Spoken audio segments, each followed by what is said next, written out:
Hey, welcome to the channel. In this video I will show you how to transfer Godaddy domain to Hostinger. So, first of all, open Safari.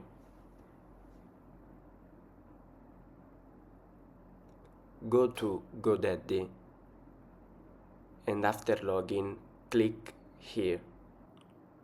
Here you can see your domain. So, unlock domain.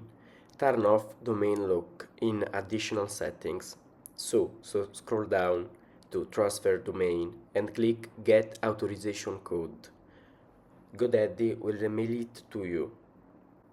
Now go to Hostinger and after login go to transfers.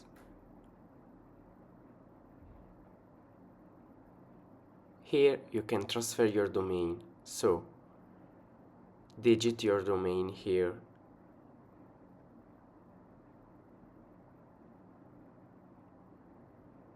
and click transfer. That's it. Thank you for watching and don't forget to like the video.